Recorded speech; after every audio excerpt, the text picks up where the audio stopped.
That is how much Vincent Marchetti went through in 4 months. 10 of them quit. 1 was fired after Vincent caught him going through the medicine cabinet looking for something to sell. Nobody wanted to work for a man who used to be feared for his hands and could no longer stand up long enough to shake one. Then the agency sent Piper Doyle, and everything about the house on Belmore Street stopped running the way it had for 4 quiet, miserable months. Vincent was 38, broad-shouldered, with a sharp jaw that had gone unshaved for longer than he wanted to admit, and a spine injury from a car that had rammed his own on the East River Bridge back in the spring. The surgeons said the damage below his waist was permanent. His own men still flinched around him out of old habit, even though he could not chase anyone down a hallway anymore, even though the only thing that moved fast in his life now was his temper. Piper was 27, plus size. With a loud laugh she never bothered muting and a habit of narrating her own chaos out loud while she worked. She had been a home health aide for 6 years, long enough to know that difficult patients were usually just scared people who had learned that anger kept the world at a safe distance. She had no idea, walking up the front steps of that house with her bag over one shoulder, that the man behind the door ran half the city's underworld from a study most people were never allowed into. The housekeeper let her in and disappeared fast, the way everyone in that house seemed to disappear the moment their job was done. Piper found Vincent in his study, wheelchair angled toward the window, an untouched breakfast tray on the side table. "You are supposed to eat that," she said, dropping her bag by the door like she owned the place. "Cold eggs are still eggs, Mr. Marchetti, but only for about 10 more minutes." He did not turn around. "I did not ask for commentary. You did not ask for me either, and here I am. Life is full of surprises." That got his attention. He turned the chair slowly, studying her with the same flat, assessing the look he gave men who owed him money. She did not flinch under it, which was rare enough that something in his expression shifted, just slightly, from irritation to something closer to curiosity. "The agency said you fired the last one for insubordination," she said, wheeling his breakfast tray closer without waiting for permission. "I looked it up. Insubordination usually means somebody finally told you no. He told me a lot of things. None of them are useful. Well, get ready because I have opinions and I do not keep them to myself. Eat your eggs." He ate the eggs. He would later tell himself it was only because arguing took more energy than he had that morning. But the truth was simpler than that, and neither of them said it out loud yet. Sal watched the exchange from the hallway with something close to disbelief. He had worked for Vincent for over a decade, long enough to know exactly how many people had tried and failed to soften the man's temper. None of them had lasted past a week. This woman had been in the house less than an hour and had already gotten him to finish a full breakfast without a single threat or bribe involved. "You are new," Sal said, catching Piper in the hallway later that morning as she searched the kitchen for a working can opener. "Most people last about 3 days before they start looking for the exit. I do not scare that easily," Piper said, finally locating the can opener buried under a stack of unopened mail. "Besides, somebody around here has to actually run this house instead of just guarding it. No offense." Sal laughed despite himself, a short, surprised sound. "None taken. Good luck with him. I do not need luck. I need him to actually eat a vegetable at some point this week. That is the real mission." The first 2 weeks were a battle of wills disguised as physical therapy. Piper showed up at 7 sharp every morning, hummed off key while she made coffee, and refused every single attempt Vincent made to scare her off with his temper. When he snapped at her for adjusting his blanket without asking, she snapped right back that a grown man who could not tolerate a blanket being straightened had bigger problems than his spine. When he tried the silent treatment, she filled the silence herself, narrating the weather, the traffic outside, the questionable choices of whoever had decorated his study in so much dark wood it felt like a funeral home.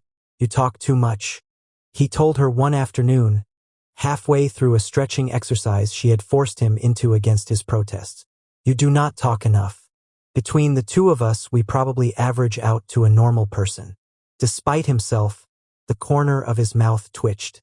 It was the closest thing to a smile his men outside the study had seen from him in months, and Sal, his second in command, noticed it through the half-open door and said nothing, filing the moment away the way he filed everything that might matter later.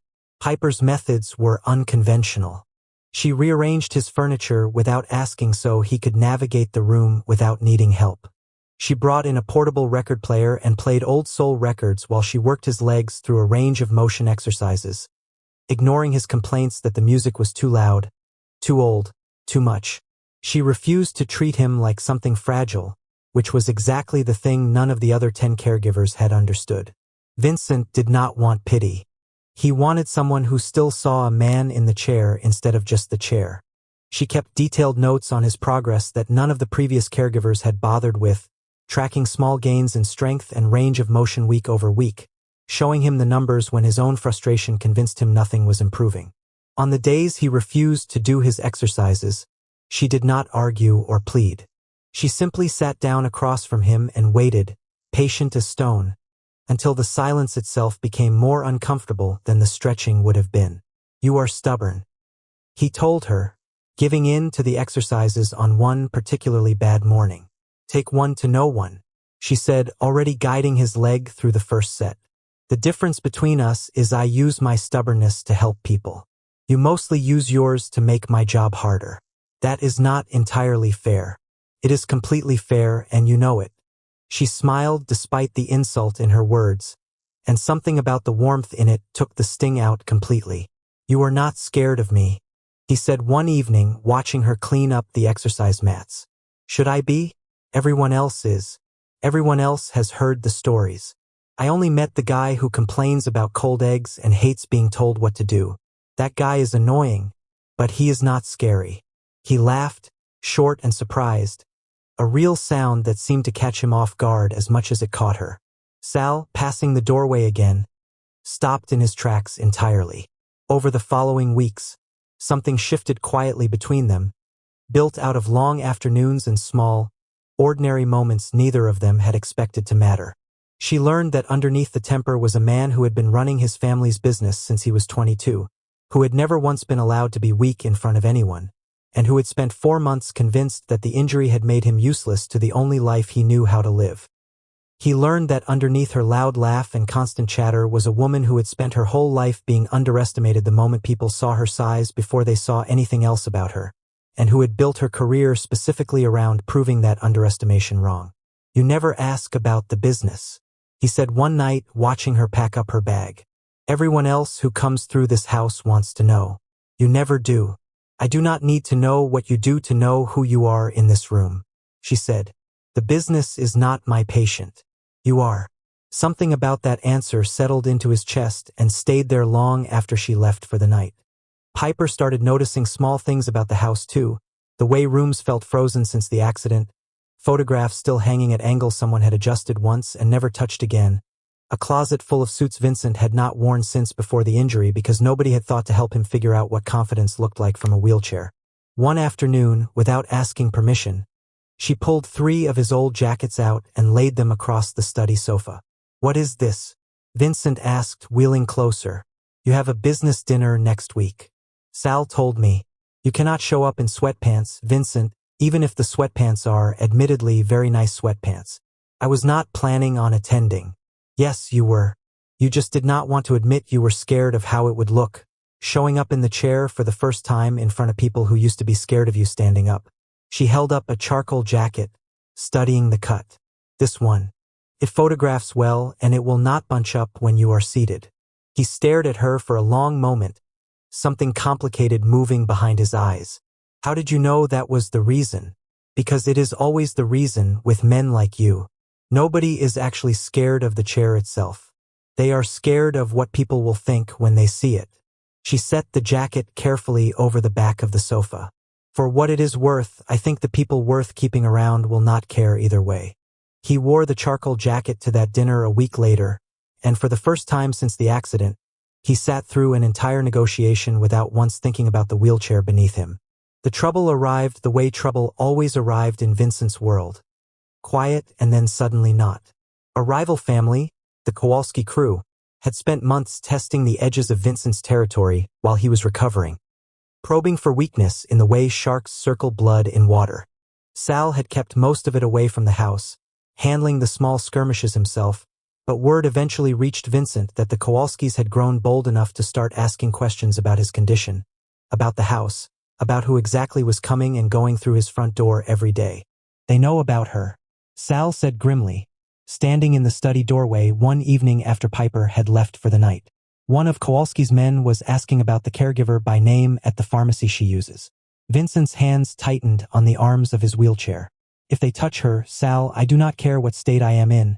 I will end every single one of them myself. You can barely stand, boss. I do not need to stand to make a phone call. Sal did not argue further. He had worked for Vincent long enough to know that particular tone did not leave room for negotiation. The following morning, Vincent told Piper she needed to stop coming to the house, that it was not safe, that people connected to his world had started paying attention to her existence. He expected her to be relieved. Instead, she crossed her arms and looked at him like he had said something profoundly stupid. You are firing me because you are worried about me. I am removing you from a dangerous situation. That is the same sentence with better punctuation. Vincent. It was the first time she had used his first name, and it landed harder than either of them expected. I have been doing this job for 6 years. I have had patients with violent families, patients with restraining orders against half their relatives, patients whose exes showed up at the house with worse intentions than anything your rivals have done so far. I do not scare that easily. This is different, because you care what happens to me, she said, quieter now, watching his face carefully. That is what is actually different, is it not? He did not answer, but the silence answered for him. She stayed.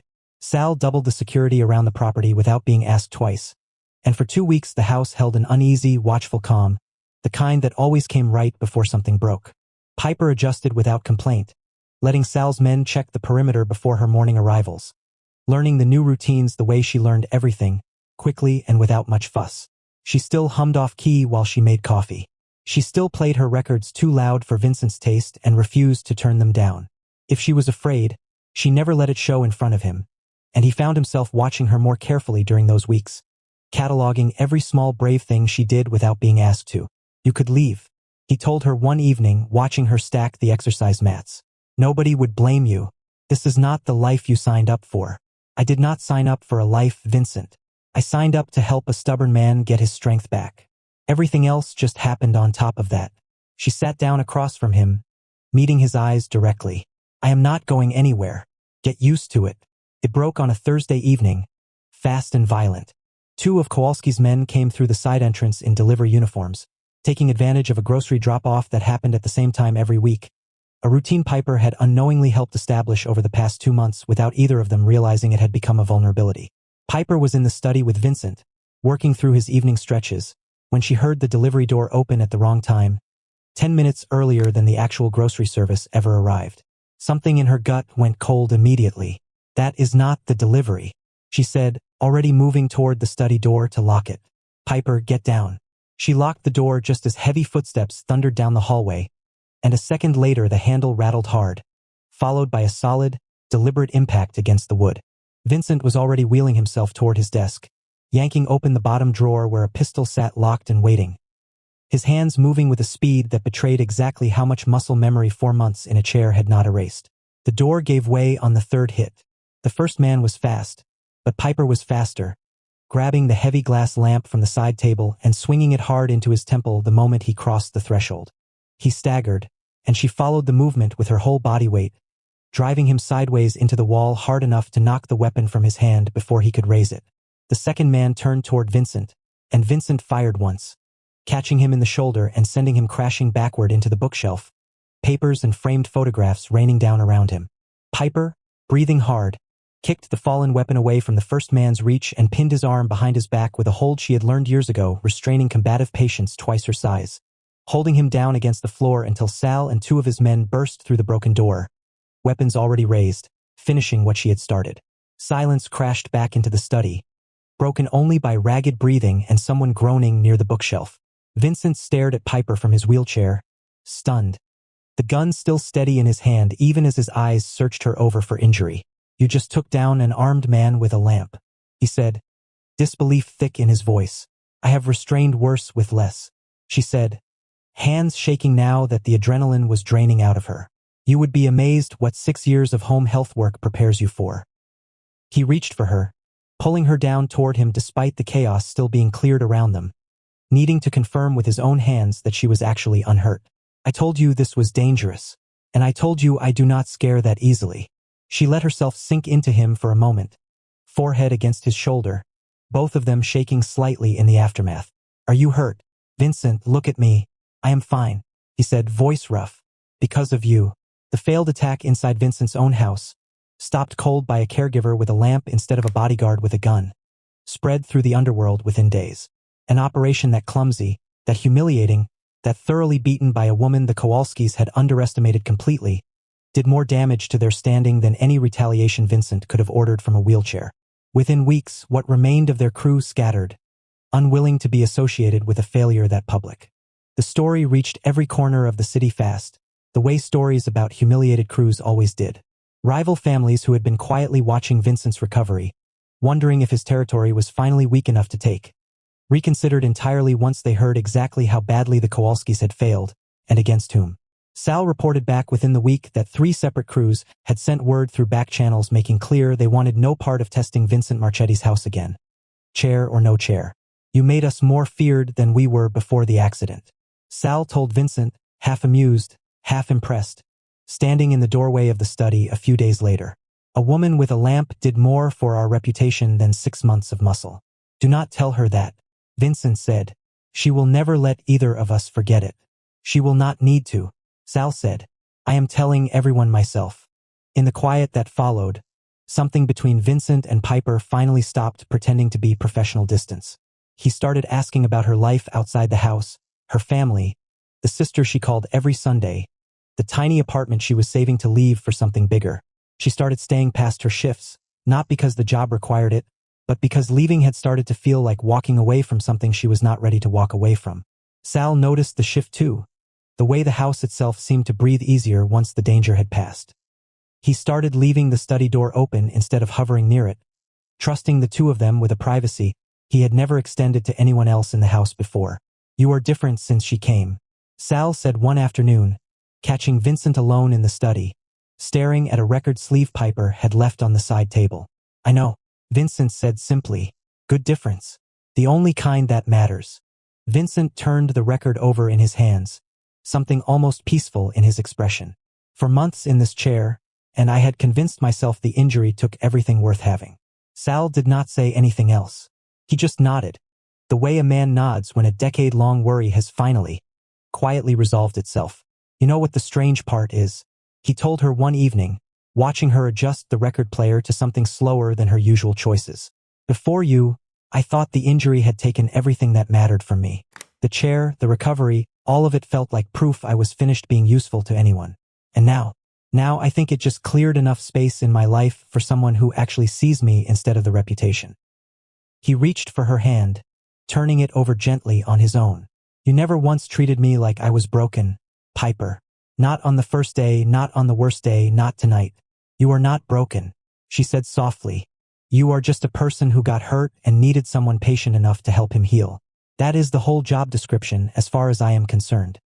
He pulled her down into his lap carefully, both of them adjusting to the new geography of what his body could and could not do, and neither of them minded the adjustment at all. I do not want you as my caregiver anymore, he said quietly.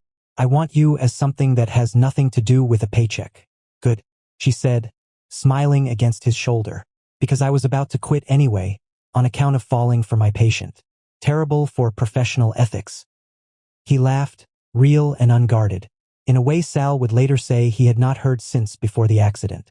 Piper kissed him there in the study, surrounded by the quiet of a house that finally felt like it belonged to both of them, and something quiet and permanent settled into place between them.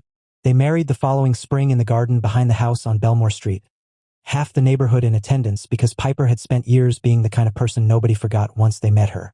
Vincent stood at the front in a wheelchair polished specially for the occasion, refusing every suggestion that he hide it behind flowers or drapery, because Piper had taught him there was nothing about his life that needed hiding anymore. She walked toward him in a dress the color of the soul records she still played every evening, and when their eyes met, neither of them looked away.